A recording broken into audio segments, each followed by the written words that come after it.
والصلاة والسلام على من لا نبي بعده أما بعد فأعوذ بالله من الشيطان الرجيم بسم الله الرحمن الرحيم ومن الناس من يشتري لهو الحديث ليضل عن سبيل الله بغير علم ويتخذها هزوا أولئك لهم عذاب مهين। সমস্ত প্রশংসা, সমস্ত সিফাত, সমস্ত তারিফ, সমস্ত শুকরিয়া, সমস্ত গুণগান সেই মহান আল্লাহ সুবহানাহু ওয়া তাআলার জন্য, যার শেষ মেহেরবানিত শেষ রহমতের বিনিময়ে অত্র প্রোগ্রামের আয়োজন আমরা সুন্দরভাবে সক্ষম হয়েছি আয়োজন করতে। সেই জন্য তার দরবারে জানাই শুকরিয়া, সকলে বলি আলহামদুলিল্লাহ। আর সালাম ও দরুদ বর্ষিত হোক শ্রেষ্ঠতম মানুষ, শ্রেষ্ঠতম নবী, রাসূলদের ভিতরে শ্রেষ্ঠতম রাসূল, যার অক্লান্ত পরিশ্রম, রক্তের বিনিময়ে, দান মুবারকের বিনিময়ে, অজস্র অগণিত ঘামের বিনিময়ে আমরা এমন একটা আদর্শের শিক্ষা পেয়েছি যার অনুসরণ, অনুকরণ ইহকাল পরকাল উভয় জায়গাতেই সফলতা। সেই সর্বশ্রেষ্ঠ নবী, সর্বশেষ নবীর উপরে শান্তির ধারা বর্ষিত হোক, সকলেই বলি সাল্লাল্লাহু আলাইহি ওয়াসাল্লাম। সম্মানিত উপস্থিতি, মাইকের আওয়াজ যাদের কানে যাচ্ছে সে সমস্ত ভাই এবং মা বোন অত্র সামিয়ানার নিচে এসে বসার জন্য অনুরোধ করা হচ্ছে।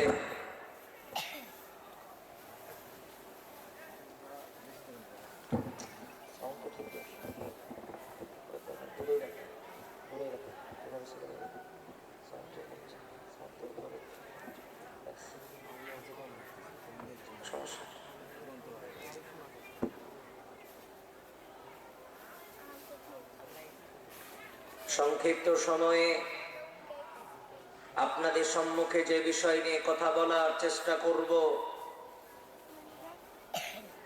তা হচ্ছে বাদ্যযন্ত্রে আক্রান্ত মুসলিম উম্মাহ। এ থেকে বাঁচার উপায় কি হতে পারে? মুসলিম উম্মাহ গান বাজনা বাদ্যযন্ত্র থেকে কিভাবে নিজেকে হেফাজত করবে? যারা গান বাজনা বাদ্যযন্ত্রের সাথে সম্পৃক্ত থেকে তাদের দিন অতিবাহিত করছে, যারা বাদ্যযন্ত্র গান বাজনার আয়োজন ব্যবস্থার সাথে সম্পৃক্ত, যারা সাংস্কৃতিক অনুষ্ঠানের নামে নষ্টামির আয়োজন করে ব্যবস্থা করে, যেই সমস্ত মানুষ গান বাজনা বাদ্যযন্ত্রের আয়োজন করলো, ব্যবস্থা করলো, এই সমস্ত মানুষের পরিবেশ পরিস্থিতি কেমন হবে? সংক্ষিপ্ত সময়ে আমরা তা আলোচনা করার চেষ্টা করব ইনশাআল্লাহুল আজিজ।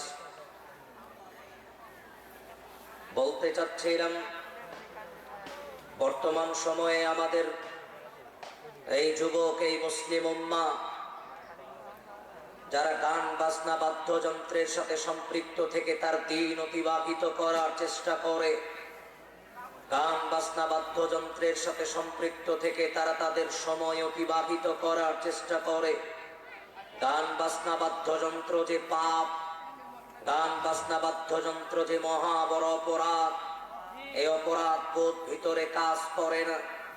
গান বাজনা বাদ্যযন্ত্র শোনার সাথে সম্পৃক্ত থেকেই আমরা আমাদের সময় অতিবাহিত করার চেষ্টা করি। ও মুসলমান, গান বাজনা বাদ্যযন্ত্র শোনা যে কত বড় পাপ তা আজকে আমরা ভ্রুক্ষেপ করে চলি না। আমাদের যুবকেরা বাদ্যযন্ত্রের সাথে সম্পৃক্ত থেকেই তার সময় অতিবাহিত করার চেষ্টা করে। একজন মুসলমানের সন্তান সকালবেলা ঘুম থেকে উঠে গান বাজনা বাদ্যযন্ত্র দিয়ে তার সময় শুরু হয়। সকালে ঘুম থেকে উঠেছে, বাদ্যযন্ত্রের সাথে সম্পৃক্ত থেকে উঠেছে, সকালে ঘুম থেকে উঠেছে, গান বাজনা বাদ্যযন্ত্র দিয়ে সময় অতিক্রম করছে, পড়তে বসেছে, তখনও গান বাজনা বাদ্যযন্ত্র চলে। মুসলমানের সন্তান রাত্রিবেলা ঘুমাতে যায়, তবুও গান বাজনা বাদ্যযন্ত্রের সাথে সম্পৃক্ত থেকে তার সময় অতিবাহিত করে। ও মুসলমান, আজকের দুনিয়াতে আমরা এটাকে পাপ মনে করছি না। রাসূল সাল্লাল্লাহু আলাইহি ওয়াসাল্লাম তিন শ্রেণীর মানুষের কথা বললেন। তিন শ্রেণীর মানুষ আল্লাহর নবী বললেন, আন সাওবান মাওলা রাসূলিল্লাহি সাল্লাল্লাহু আলাইহি ওয়াসাল্লাম, সাওবান রাদিয়াল্লাহু আনহু বলছেন, রাসূল সাল্লাল্লাহু আলাইহি ওয়াসাল্লাম বলছেন, আদম সন্তান শোনো, ওয়া ইন্না মিম্মা তাখাওয়াফু মিনহু আলা উম্মতি, আমি আমার উম্মতের তিন শ্রেণীর মানুষকে দেখে ভীত সন্তুষ্ট। আমার উম্মতের তিন শ্রেণীর মানুষ, যাদেরকে দেখে আমি নবী চিন্তিত, যাদেরকে দেখে আমি নবী ভয় পাচ্ছি। ও মুসলমান, যেই নবীর আদর্শকে অনুসরণ অনুকরণ করে আপনার আমার চলার কথা ছিল, যেই নবীর আদর্শকে অনুসরণ করে জীবন পরিচালনা করার কথা ছিল, আজকে মুসলমানের সন্তান ওই নবীকে উপেক্ষা করে চলে। আল্লাহর নবী এজন্যই বললেন, আমি নবী তিন শ্রেণীর মানুষকে দেখে ভয় পাই, আমি নবী তিন শ্রেণীর মানুষকে দেখে চিন্তিত। তিন শ্রেণীর মানুষ, যাদেরকে দেখে নবী মুহাম্মদ সাল্লাল্লাহু আলাইহি ওয়াসাল্লাম ভয় পাচ্ছেন। তার মধ্যে এক শ্রেণীর মানুষ, আল্লাহর নবী বললেন, আইম্মাতান মুদিল্লিন, পথভ্রষ্ট আলেম, যারা নিজেরা পথভ্রষ্ট, অন্য জাতি গোটা জাতিকে ভ্রষ্টতার পথে আহ্বান করে, যারা নিজেরা বেদাতি, অন্য মানুষগুলোকে বেদাতের পথে আহ্বান করে, এই পথভ্রষ্ট আলেম, এই আলেম সমাজকে দেখে আল্লাহর নবী ভয় পাচ্ছেন। দ্বিতীয় নম্বরে আল্লাহর নবী বললেন, আসাতা'বুদু কাবায়রু বিল উম্মতি, আল্লাহর নবী বললেন, আরেক শ্রেণীর মানুষ, যেই মানুষগুলোকে দেখে আমি নবী ভয় পাই, তারা ওই মানুষ, তারা ওই শ্রেণীর মানুষ। আরেক শ্রেণীর কথা বলি, আসাতালহাকু কাবায়রু বিল উম্মতি বিল মুশরিকিন, আমার উম্মতের এক শ্রেণীর মানুষ মুশরিকের অনুসরণ অনুকরণ করবে। এই উম্মাত মুশরিকের অনুসরণ অনুকরণ করবে। এই জাতি, এই কওমকে দেখে আল্লাহর নবী ভয় পাচ্ছেন। যারা মুশরিকের অনুসরণ করে, মুশরিকের অনুকরণ করে, এই মানুষগুলোকে দেখে আল্লাহর নবী ভয় পাচ্ছেন। ও মুসলমান, ও যুবক ভাই, আপনাকে লক্ষ্য করে বলি, আজকের দুনিয়াতে যারা মুশরিকের অনুসরণ অনুকরণ করবে, যারা বিজাতীয় সংস্কৃতির অনুসরণ অনুকরণ করবে, আল্লাহর নবী তাদেরকে দেখে ভয় পাচ্ছেন। আল্লাহর নবী তাদেরকে দেখে চিন্তিত, তাদেরকে দেখে চিন্তিত। আজকে আপনি আমি যদি বিজাতীয় সংস্কৃতির অনুসরণ অনুকরণ করি, আপনি আমি যদি বিজাতীয় সংস্কৃতির অনুসরণ অনুকরণ করি, তাহলে আপনাকে আমাকে দেখে আল্লাহর নবী ভয় পাচ্ছেন। এই কথা আল্লাহর নবী বললেন। ও হুজুর, আপনার কথা বুঝতে পারলাম না, কেন আল্লাহর নবী আমাকে দেখে ভয় পাবেন? আমি তো আপনার কথা বুঝতে পারিনি। ও ভাইজান, একটু আপনাকে বুঝিয়ে বলি। ও যুবক, তোমাকে লক্ষ্য করে বলি, দুনিয়াতে যারাই বিজাতীয় সংস্কৃতির অনুসরণ অনুকরণ করবে, যারা পশ্চিমা সংস্কৃতির অনুসরণ অনুকরণ করবে, যারা বিজাতীয় সংস্কৃতির অনুসরণ অনুকরণ করবে, আল্লাহর নবী তাদেরকে দেখে ভয় পাচ্ছেন। তাদের সুপারিশ করা তো দূরের কথা, তাদের ব্যাপারে সুপারিশ করা তো দূরের কথা, আল্লাহর নবী তাদেরকে দেখে ভয় পাচ্ছেন। ভয়। ও মুসলমান, একটু আপনাকে বলি, বিজাতীয় সংস্কৃতির অনুসরণ মানে, ও যুবক, আপনার উপরে প্যান্ট পরিধান করা মুসলিম সংস্কৃতি, মুসলমানের সংস্কৃতি, কিন্তু টাকনুর নিচে প্যান্ট পাজামা পরিধান করা বিজাতীয় সংস্কৃতি, পশ্চিমা সংস্কৃতি। ও মুসলমানের সন্তান, টাইট ফিটিং পোশাক পরা পশ্চিমা সংস্কৃতি, বিজাতীয় সংস্কৃতি। ঢিলাঢালা পোশাক মুসলিমের সংস্কৃতি, মুসলমানের সংস্কৃতি। আজকে মুসলমানের সন্তানেরা বিজাতীয় সংস্কৃতির অনুসরণ অনুকরণ করে। আজকে মুসলমানের সন্তানেরা পশ্চিমা সংস্কৃতির অনুসরণ অনুকরণ করে। আল্লাহর নবী এই কথাটাই বললেন, ও মুসলমানের সন্তান, যারা এই বিজাতীয় সংস্কৃতির অনুসরণ অনুকরণ করবে, যে সমস্ত মানুষ পশ্চিমা সংস্কৃতির অনুকরণ করবে, আল্লাহর নবী বলছেন আমি ওদেরকে নিয়ে চিন্তিত, আমি ওদেরকে দেখে ভয় পাচ্ছি। ও মুসলমান, পশ্চিমা সংস্কৃতির অনুসরণ যারা করে, বিজাতীয় সংস্কৃতির অনুসরণ যারা করে, এদেরকে দেখে আল্লাহর নবী ভয় পাচ্ছেন। ও মুসলমান, একটু আপনাকে লক্ষ্য করে বলি, আজকে যারা গান বাজনা বাদ্যযন্ত্রের মধ্য দিয়ে তাদের সময় অতিবাহিত করে, আজকে যারা গান বাজনা শুনে তাদের সময় কাটাচ্ছে, হেডফোন লাগিয়ে ঘন্টার পরে ঘন্টা যারা গান শুনে, হেডফোন লাগিয়ে লাউড স্পিকারে সাউন্ড বক্সে যারা ঘন্টার পরে ঘন্টা গান শুনে যারা তাদের সময় অতিবাহিত করছে, এই সমস্ত মানুষগুলোকে কেন্দ্র করেই আজকে দুই চারটা কথা বলতে চাচ্ছিলাম। ও যুবক ভাই, তোমাকে লক্ষ্য করেই বলতে চাচ্ছিলাম, আল্লাহর নবীর সাহাবী নাফে রাদিয়াল্লাহু আনহু বলছেন, সামিয়া ইবনে ওমর মিসমারন, একদা একদিন ইবনে ওমর রাদিয়াল্লাহু আনহু রাস্তা দিয়ে হেঁটে যাচ্ছিলেন। উনি যখন রাস্তা দিয়ে হেঁটে যাচ্ছিলেন, রাস্তায় কিছু গান বাজনার আওয়াজ শুনতে পেলেন।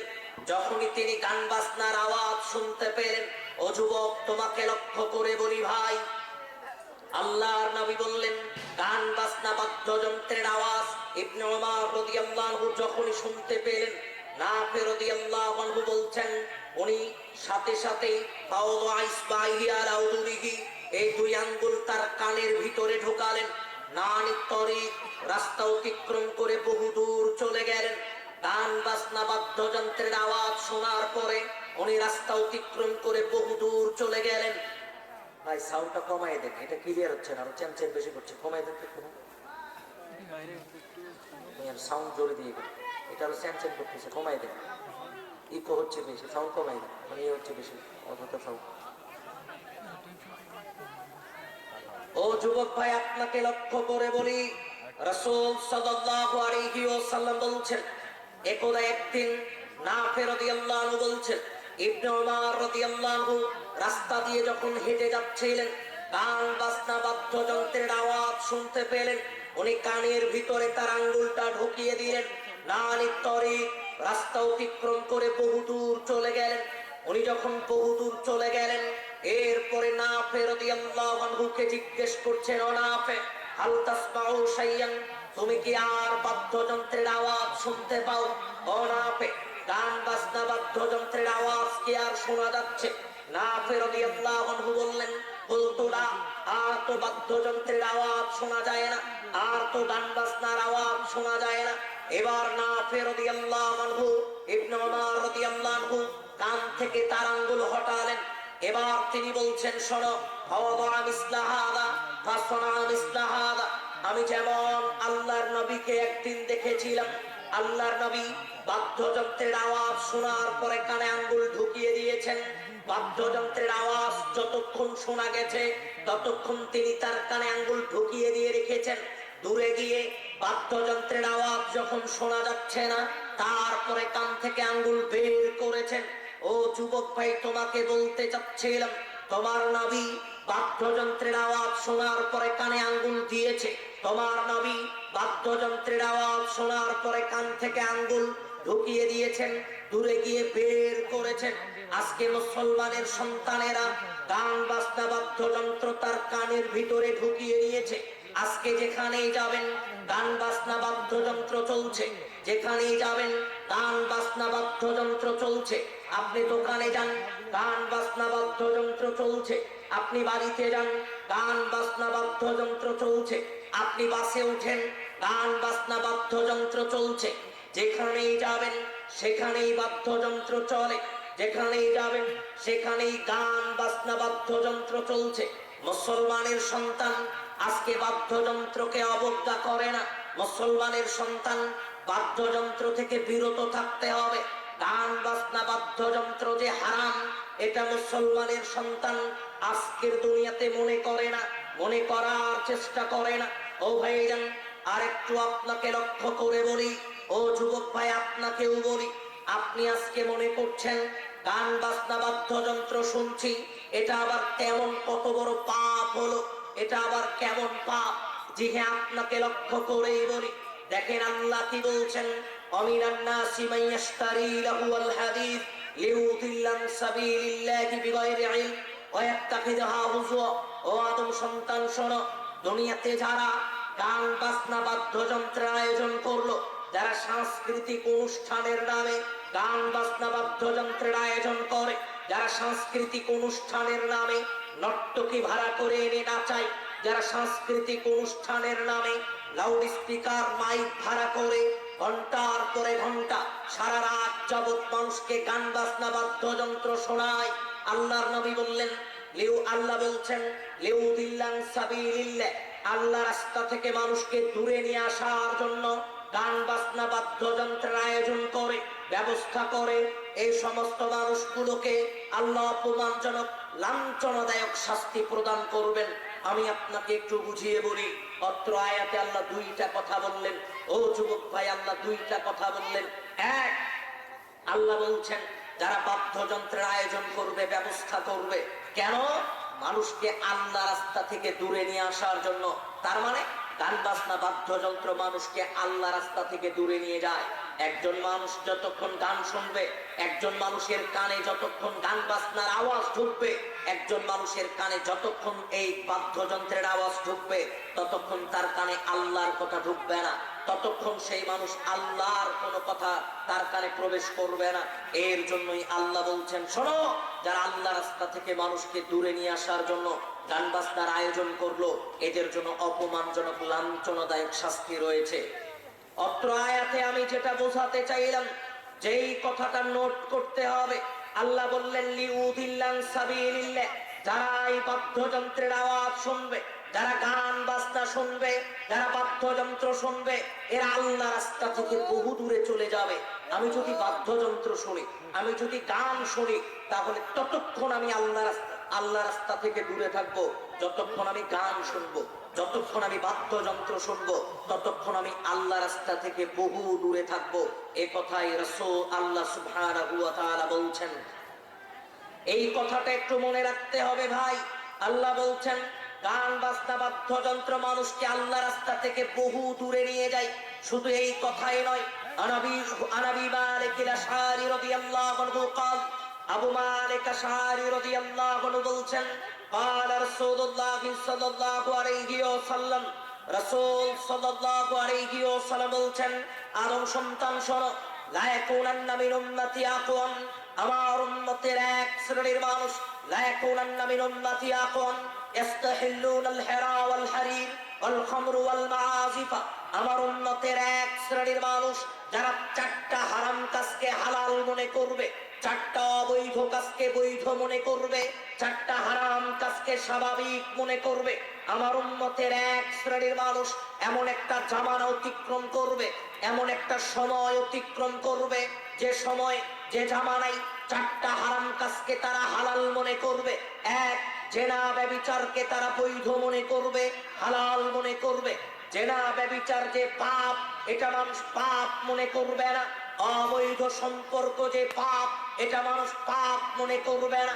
আজকের দুনিয়াতে আপনাকে যদি বলা হয়, ও ভাইজান, আপনার মেয়েকে রাস্তাঘাটে পর পুরুষের সাথে হাতে হাত রেখে হাঁটা চলা করতে দেখলাম, আপনাকে যদি বলা হয়, ও ভাইজান, আপনার মেয়ে ইউনিভার্সিটিতে, কলেজে আপনার মেয়ে অন্য একটা ছেলের সাথে বসে আছে, তখন আপনি বলছেন, ও ভাইজান, ডিজিটাল যুগ, আজকের যুগে এরকম একটু হবেই হবে।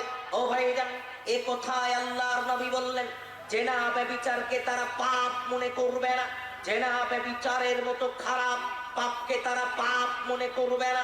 এই কথায় আল্লাহর নবী বললেন, ও যুবক ভাই, আপনাকে একটু কথাটা বলে নেই, আজকের দুনিয়াতে জিএফআর বিএফ এর ব্যানার ছাড়া কেউ চলতে পারে না। আজকের যুবকেরা মনে করে তার যদি গার্লফ্রেন্ড না থাকে তাহলে সমাজে চলা যায় না। একজন মেয়ে, তার যদি বয়ফ্রেন্ড না থাকে সমাজে চলা যায় না। ও যুবক, তোমাকে লক্ষ্য করে বলি ভাই, একজন যুবক যুবতীর হাতে হাত রাখা যায় না, একজন যুবক যুবতীর চোখে চোখ রাখা যায় না, একজন যুবক যুবতীর সাথে কথা বলা যায় না, একজন যুবক যুবতীর সাথে মেসেজিং করাও যায় না। সব জেনার মধ্যে শামিল। আল্লাহ নবী এটাই বললেন, ইস্তাহিল্লুনাল হিরা ওয়াল হারির ওয়াল খামরু ওয়াল মাআজিফা, আমার উম্মত জেনা ব্যভিচারকে পাপ মনে করবে না। জেনা ব্যভিচার যে পাপ, জেনা ব্যভিচার যে অশ্লীলতা, এটাকে আমার উম্মত হালকা মনে করবে, আমার উম্মত স্বাভাবিক মনে করবে। ও যুবক, আজকে আপনার আবার আমার অবস্থা তাই ভাইজান, আজকে আমরা জেনা ব্যভিচারকে পাপ মনে করি না, হালকা মনে করছি। এর শাস্তির বিবরণ আল্লাহর নবী অনেক দিয়েছেন, আমি আপনাকে সেদিকে নিয়ে যাব না। যেই কথা বলতে চাচ্ছিলাম, আল্লাহর নবী বললেন এই উম্মাত রেশমি পোশাক পরাকে বৈধ মনে করবে। আল্লাহর নবী বললেন এই উম্মাত কলকুবা বাদ্যযন্ত্রকে হালকা মনে করবে, হালকা। বাদ্যযন্ত্রকে পাপ মনে করবে না।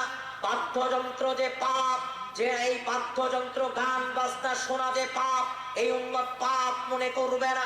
কেন মনে করেননি? হাজী সাহেব হজ করে এসেছে, হজ করে আসার পরে তাহাজ্জুদের সালাত আদায় করে। হাজী সাহেব মসজিদে গিয়ে 5 ওয়াক্ত সালাত পড়ে, হাজী সাহেব কোন সালাত মিস করে না। অথচ হাজী সাহেবের ছেলের বিয়ে যেদিন, সেই দিন থেকে 3 দিন আগে 3 দিন পরে এই 7 দিনের জন্য হাজী সাহেব মাইক ভাড়া করেছে, লাউড স্পিকার ভাড়া করেছে। দিনের পরে দিন, রাতের পরে রাত, ঘন্টার পরে ঘন্টা চলছে ওই সিনেমা মুভির গান, ঘন্টার পরে ঘন্টা চলছে লাউড স্পিকারের বাজনা। ও মুসলমান, আল্লাহর নবী এটাই বললেন এই উম্মাত এই বাদ্যযন্ত্রকে হালকা মনে করবে, বাদ্যযন্ত্রকে তেমন কোনো পাপ মনে করে না। ও মুসলমান, আপনাকে লক্ষ্য করেই বলতে চাচ্ছিলাম, আর ইবনে আব্বাস রাদিয়াল্লাহু আনহু قال, ইবনে আব্বাস রাদিয়াল্লাহু আনহু বলছেন قال رسول الله صلى الله عليه وسلم, রাসূল সাল্লাল্লাহু আলাইহি ওয়াসাল্লাম বললেন ইন্নাল্লাহা হাররামাল খামর ওয়াল মাইসির ওয়াল কুবা। ও আদম সন্তান শোনো, মুসলমানের উপরে আল্লাহ 3টা জিনিসকে হারাম করেছে। মুসলমানের উপরে 3টা জিনিস হারাম। মুসলমান কেন, গোটা জাতির উপরে 3টা জিনিস হারাম। 3টা জিনিসের এক, নেশাদার দ্রব্য পান করা মুসলমানের জন্য হারাম। বিড়ি সিগারেট তামাক জর্দা গুল পান করা মুসলমানের জন্য হারাম। মুসলমানের সন্তান বিড়ি সিগারেট তামাক জর্দা গুল পান করবে না। মুসলমানের সন্তান বিড়ি সিগারেটও খায়, সালাতও পড়ে। মুসলমানের সন্তান হজ করে এসেছে, জর্দা ছাড়তে পারেনি। মুসলমানের সন্তান হজ করে এসেছে, গুল ছাড়তে পারেনি। ও মুসলমান, আল্লাহর নবী এই কথাই বললেন ইন্নাল্লাহা হাররামাল খামর। মুসলমানের জন্য বিড়ি সিগারেট তামাক জর্দা গুল খাওয়া হারাম। ও ভাইজান, ও মুরব্বী, 1 মিনিট একটু আপনাকে বলে নেই, আজকের দুনিয়াতে মানুষ এই বিড়ি সিগারেট খাওয়াকে পাপ মনে করে না, সালাতও পড়ে, বিড়ি সিগারেটও খায়।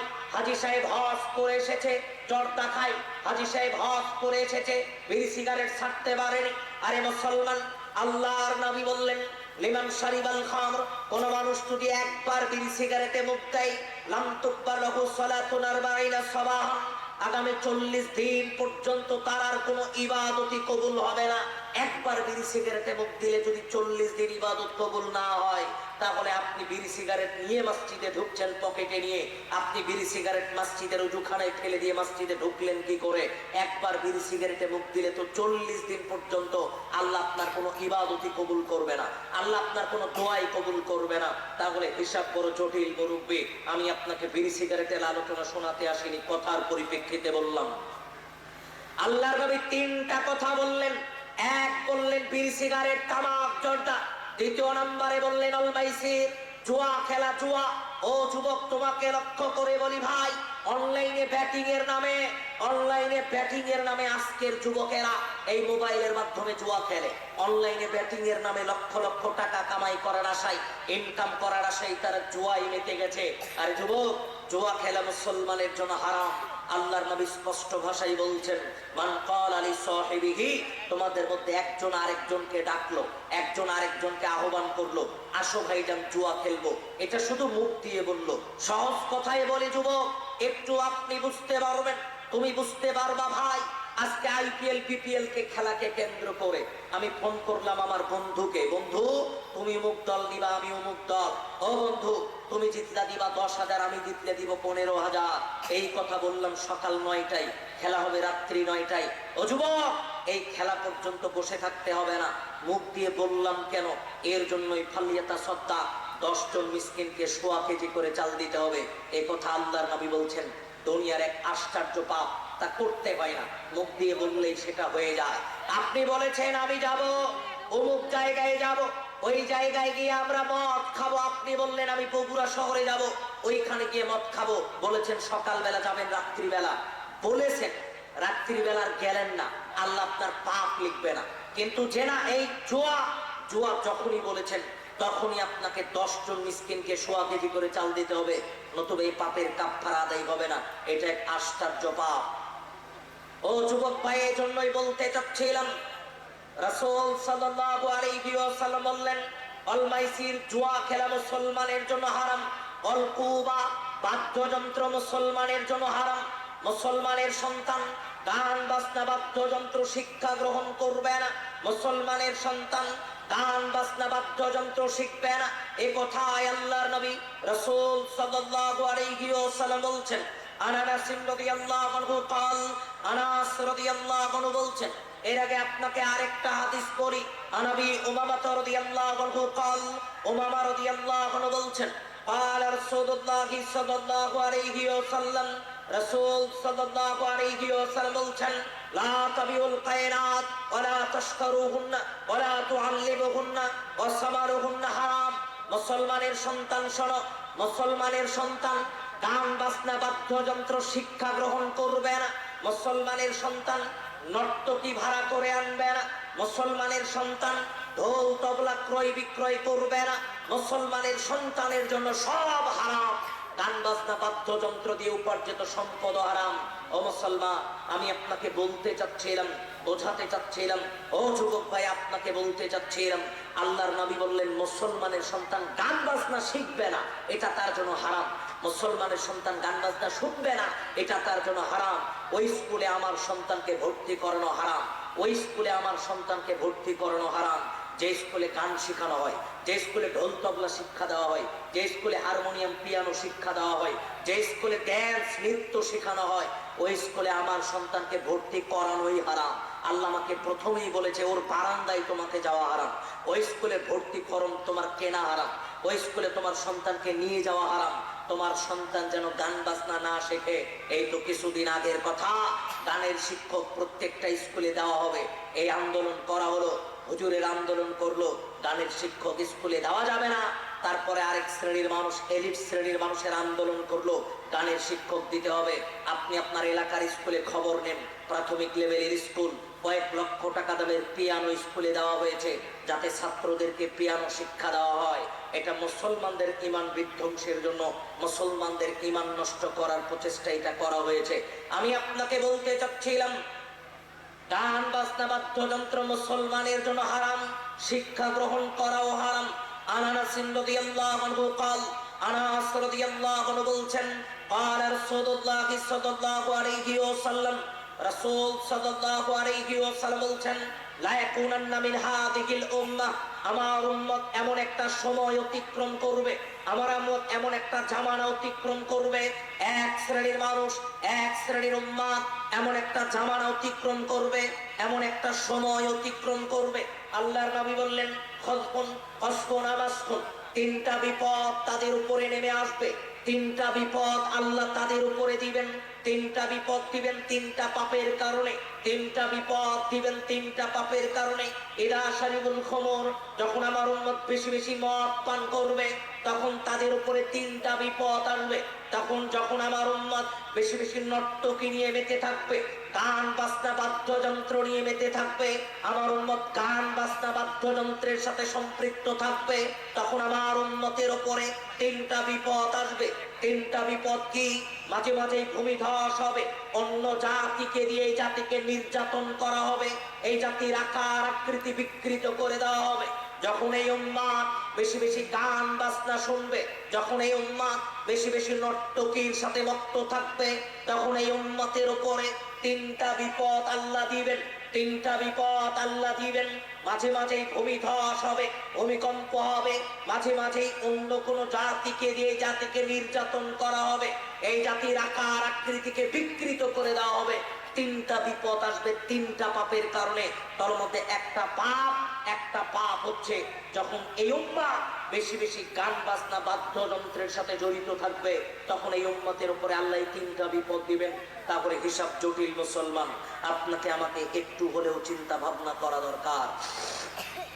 আর ইবনে আব্বাস রাদিয়াল্লাহু আনহু قال ইবনে আব্বাস রাদিয়াল্লাহু আনহু বলছেন قال رسول الله صلى الله عليه وسلم রাসূল সাল্লাল্লাহু আলাইহি ওয়াসাল্লাম বলছেন লা ইউবাইতান্না কওমুন মিন উম্মতি, আমার উম্মতের ভিতরে এক শ্রেণীর মানুষ, আল্লাহর নবী বলছেন আমার উম্মতের এক শ্রেণীর মানুষ রাত অতিক্রম করবে, সারা রাত কাটিয়ে দিবে, আলা তুআমিন ওয়া শারাবিন আলা হবিন, আমার উম্মতের এক শ্রেণীর মানুষ রাত কাটাবে নেশাদার দ্রব্য পান করে, সারা রাত নেশা করবে, নেশা করে রাত কাটিয়ে দিবে, সারা রাত নর্তকী নিয়ে নাচানাচি করে রাত কাটিয়ে দিবে, সারা রাত গান বাজনায় মত্ত থেকে রাত কাটিয়ে দিবে। আল্লাহর নবী বললেন এক শ্রেণীর উম্মাত রাত কাটাবে গান বাজনা শুনে, এক শ্রেণীর উম্মাত রাত কাটাবে নর্তকীর সাথে মত্ত থেকে, এক শ্রেণীর উম্মাত রাত কাটাবে আমোদ ফুর্তির মধ্য দিয়ে। এই উম্মাতের কথা আল্লাহর নবী বললেন ফায়াসবাহু কিরদাতা ওয়াল খানাজির, এদেরকে আল্লাহ শুকুর বানরের সাথে তুলনা করলেন। শুকুর বানর মানে শুকুরের যেমন হালাল হারামের কোনো তোয়াক্কা নাই, ভালো মন্দের কোনো বাস বিচার নাই, বানর যেমন অনুকরণ প্রিয়, এই জাতীয় তেমন মুশরিকি সংস্কৃতির অনুসরণ করে, বিজাতীয় সংস্কৃতির অনুসরণ করে, এই জাতীয় যেমন হালাল হারামের তোয়াক্কা করে না, এই জাতিকে আল্লাহ শুকুর বানরের সাথে তুলনা করলেন, যারা সারা রাত গান বাজনা শুনে কাটিয়ে দিল, যারা সারা রাত নর্তকীর সাথে মত্ত থেকে কাটালো। ও যুবক, প্রতিদিন রাত্রে 2টা 3টা পর্যন্ত আপনি সিনেমা মুভি দেখছেন, মোবাইলে নষ্টামি দেখছেন, আপনাকে আল্লাহর নবী এই কথাটা ব্যক্ত করেছেন। আপনি সারা রাত কাটিয়ে দিলেন নর্তকীর সাথে মত্ত থেকে, আপনি সারা রাত কাটিয়ে দিলেন গান বাজনায় মত্ত থেকে, আপনাকে লক্ষ্য করেই আল্লাহর নবী রাসূল সাল্লাল্লাহু আলাইহি ওয়াসাল্লাম এই কথাটা ব্যক্ত করছিলেন। ও ভাইজান, আপনাকে লক্ষ্য করে বলতে চাচ্ছিলাম, ও যুবক ভাই, আপনাকে লক্ষ্য করে বলতে চাচ্ছিলাম, রাসূল সাল্লাল্লাহু আলাইহি ওয়াসাল্লাম অজস্র গণিত আয়াত দ্বারা, হাদিস দ্বারা আল্লাহর নবী গান বাজনা বাদ্যযন্ত্রকে হারাম ঘোষণা করেছেন। ইন্নাল্লাহা হাররামাল খামর ওয়াল মাইসির ওয়াল কুবা, বাদ্যযন্ত্র মুসলমানের জন্য হারাম। এবার আপনাকে লক্ষ্য করে বলি, ও মুরব্বী, আপনাকেও লক্ষ্য করে একটা কথা বলি, আজকে আমাদের সমাজে দায়িত্ব কেউ নিতে চায় না। একটা 2-4 জন ছেলে মেয়ে, 2-4 জন যুবক, 2-4 জন কিশোর একটা লাউড স্পিকার ভাড়া করে, একটা বক্স ভাড়া করে মাঠের এই কর্নারে 7 দিন যাবত জোরে জোরে গান বাজাচ্ছে, 7 দিন যাবত সারা রাত গান বাজাচ্ছে। ওইখানে বাধা দিবে এমন মানুষ সমাজে আর খুঁজে পাওয়া যায় না। মাঠে 2-3টা সাউন্ড বক্স ভাড়া করে নিয়ে এসে আমার এলাকার ছেলে মেয়েরা সারা রাত গান বাজাচ্ছে, আশেপাশের অজস্র অগণিত মানুষের ঘুম নষ্ট করছে, আশেপাশে বৃদ্ধ মানুষকে কষ্ট দিচ্ছে, আশেপাশের বাচ্চা, ছোট ছোট বাচ্চা সন্তানকে কষ্ট দিচ্ছে। এই উম্মাত এটাকে পাপ মনে করে না, এই উম্মাত এটাকে বাধা দিতে হবে, এটাকে ঠেকাতে হবে। এই উম্মাত এটাই মনেই করে না যে এটাকে বাধা দিতে হবে। আরে আপনাকে লক্ষ্য করে বলি, ও মুরব্বী, আপনাকে লক্ষ্য করে বলি, আপনার দায়িত্ব ছিল এটা, আমার এলাকায় যদি লাউড স্পিকারে কেউ গান বাজায় আমাকে সেটা বাধা দেওয়ার দায়িত্ব ছিল। আমি তো মুসলমানের সন্তান, আমি তো এলাকার একজন দায়িত্বশীল, আমাকে তো বাধা দেওয়া দরকার ছিল। কিন্তু আজকে আমরা কেউ সেটার বাধা দেই না, আমরা সেটা সাদরে গ্রহণ করছি। ঘন্টার পরে ঘন্টা গান বাজাচ্ছে, আমাদের নিকটে এটা পাপ মনে হয়নি। ও ভাইজান, আপনাকে লক্ষ্য করে বলি, ও ইমাম সাহেব, আপনাকে লক্ষ্য করে বলি, আপনি এলাকার ইমাম, আপনি তিক্ত কণ্ঠে ঘোষণা দিবেন আমার মসজিদের কোন মুসল্লির বিয়ের অনুষ্ঠানে যদি গান বাজনা বাদ্যযন্ত্র বাজে, আমার মসজিদের কোন বিয়ের অনুষ্ঠানে যদি, মুসল্লির বিয়ের অনুষ্ঠানে যদি নর্তকী অর্থাৎ এই হলুদ শাড়ি পরে এই হলুদের অনুষ্ঠানের নামে কেউ নষ্টামি করে, আমার মসজিদের কোন মুসল্লির বিয়ের অনুষ্ঠানে যদি মাইকে গান বাজনা বাজে, আমি ইমাম ওই বিয়ে পড়াবো না। এই ঘোষণা আপনি দিবেন, আপনি এলাকার ইমাম, আর আপনি এটাও বলবেন আমি পড়াবো না তো পড়াবো না, এই এলাকায় কোনো ইমাম এই বিয়ে পড়াবে না। এই ঘোষণা আপনি দিবেন, আপনি এলাকার ইমাম, আপনি একজন দায়িত্বশীল। ও মুরব্বী, আপনাকে লক্ষ্য করেও বলি, আপনি এলাকার দায়িত্বশীল, মসজিদের দায়িত্বশীল, মসজিদের সভাপতি, আপনি এই এলাকার সভাপতি, মানে আপনি সমাজের দায়িত্বশীল, আপনি সমাজের সভাপতি। আপনি তিক্ত কণ্ঠে ঘোষণা দিবেন আমার মসজিদের কোন মুসল্লি, আমার সমাজের কোন মুসল্লির বিয়ের অনুষ্ঠানে যদি গান বাজনা চলে আমি সভাপতি ঘোষণা দিলাম এই সমাজ থেকে তাকে বের করে দেওয়া হবে, এই ঘোষণা আপনি দিবেন, নতুবা এই সমাজ সংস্কার হবে না। এই সমাজ সংস্কারের দায়িত্ব তো আপনাকে নিতে হবে, এই সমাজ সংস্কারের দায়িত্ব তো আমাকে নিতে হবে। আমরা যদি সবাই স্রোতের স্রোতে গা ভাসিয়ে দেই, এই ভাসমান স্রোতে গা ভাসিয়ে দেই, তাহলে তো সমাজ সংস্কার হবে না। তাহলে আপনাকে আমাকে এই দায়িত্বটুকু নিতে হবে। ও ভাইজান, ও মুসলমান, আপনাকে লক্ষ্য করে এই জন্যই বলছিলাম, গান বাজনা বাদ্যযন্ত্র যেমন শোনাবা, এই পাপটুকুকে আমরা পাপ মনে করি না, এটা যে হারাম এটাকে হারাম মনে করি না। রাসূল সাল্লাল্লাহু আলাইহি ওয়াসাল্লাম বাদ্যযন্ত্রের আওয়াজ শোনার পরে কানে আঙ্গুল ঢুকিয়ে দিতেন, আর বাদ্যযন্ত্র থেকে বহুদূর যাওয়ার পরে কান থেকে আঙ্গুল হটালেন। আজকে মুসলমানের সন্তানেরা এটাকে পাপই মনে করে না। মুসলমানের সন্তানেরা দিনের অধিকাংশ সময় গান বাজনা শুনে কাটায়। মুসলমানের সন্তানেরা দিনের অধিকাংশ সময় এই বাদ্যযন্ত্রের সাথে সম্পৃক্ত থেকে কাটায়। মুসলমানের সন্তানেরা এটাকে পাপই মনে করছে না। ও যুবক ভাই, আমি আপনাকে উপদেশ স্বরূপ প্রথমে বলতে চাইলাম, গান বাজনা বাদ্যযন্ত্র শোনা থেকে আমাদেরকে বিরত থাকতে হবে। আর একটা ছোট্ট উপদেশ দিতে চাইবো ভাইজান, আমি আর একটা উপদেশ দিতে চাইবো। উপদেশটুকু একটু মনে রাখার চেষ্টা করতে হবে। আজকে আমাদের সমাজে আমাদের ভাইয়েরা, আমাদের যুবকেরা এই উপদেশগুলো মান্য করার চেষ্টা করে না। ও যুবক ভাই, আজকে বলি, ভাসমান স্রোতে গা ভাসিয়ে দেওয়া যাবে না। শুরুতে আপনাকে বললাম, আল্লাহর নবী বললেন, যারা বিজাতীয় সংস্কৃতির স্রোতে গা ভাসাই, আমি নবী তাদেরকে দেখে ভয় পাই। জিজ্ঞে মুসলমান, বিজাতীয় সংস্কৃতির স্রোতে যারা গা ভাসাই, আল্লাহর নবী তাদেরকে দেখে ভয় পাচ্ছেন। তাদের এক শ্রেণীর মানুষ, তারা কারা? নবী হুরায়রা রাদিয়াল্লাহু আনহু قال, আবু হুরায়রা রাদিয়াল্লাহু আনহু বলছেন, রাসূল সাল্লাল্লাহু আলাইহি ওয়াসাল্লাম বলছেন, মাসফালা মিনাল কাবাইনি বিল ইজার ফিন্নার, যারা তাদের প্যান্ট পাজামা টাকনুর নিচে ঝুলিয়ে পড়ে, যারা তাদের প্যান্ট পাজামা লুঙ্গি টাকনুর নিচে ঝুলিয়ে পড়ে, ওই সমস্ত মানুষকে লক্ষ্য করে আল্লাহর নবী বললেন, মাসফালা মিনাল কাবাইনি বিল ইজার ফিন্নার, যারা তাদের প্যান্ট পাজামা টাকনুর নিচে ঝুলিয়ে পড়ে, আল্লাহর নবী বললেন, এক হাদিসে বললেন ফিন্নার, তাদেরকে আল্লাহ জাহান্নামে নিক্ষেপ করবেন। ও যুবক, আপনাকে লক্ষ্য করে বলি, আজকের যুবকেরা বলে, ও হুজুর, প্যান্ট পাজামা কি করে টাকনুর নিচে পরবো? টাকনুর নিচে যদি পড়ি নিজেকে গাইয়া গাইয়া মনে হয়। আমি যদি কলেজে যাই, আমি যদি স্কুলে যাই, আমি যদি প্যান্ট পাজামা টাকনুর উপরে পড়ি, তাহলে আমাকে তো আমার বন্ধু বান্ধব গাইয়া গাইয়া বলবে, গ্রামের লোক বলবে। জিনা মুসলমান, ও যুবক ভাই, আপনাকে বলি, রাসূল সাল্লাল্লাহু আলাইহি ওয়াসাল্লাম বলছেন, ও আদম সন্তান, আর ইবনে আব্বাস রাদিয়াল্লাহু আনহু قال, ইবনে আব্বাস রাদিয়াল্লাহু আনহু বলছেন, তার আগে আরেকটা হাদিস বলি। আবু হুরায়রা রাদিয়াল্লাহু আনহু قال, আবু হুরায়রা রাদিয়াল্লাহু আনহু বলছেন, রাসূল সাল্লাল্লাহু আলাইহি ওয়াসাল্লাম বলছেন, লা ইয়ানদুরুল্লাহ, বিচারের ময়দানে ওই মানুষগুলোর দিকে আল্লাহ তাকাবেন না। লা ইয়ানদুরুল্লাহ, বিচারের ময়দানে ওই মানুষগুলোর দিকে আল্লাহ তাকাবেন না। কার দিকে আল্লাহ তাকাবেন না? মানজাররা ইজারাহু বাতনান, যে তার প্যান্ট পাজামা লুঙ্গি টাকনুর নিচে পড়েছে, প্যান্ট পাজামা লুঙ্গি যারা টাকনুর নিচে পড়বে, বিচারের ময়দানে আল্লাহ ওদের দিকে তাকাবেন না, আল্লাহ ওদের দিকে দৃষ্টি দিবেন না, আল্লাহ ওদের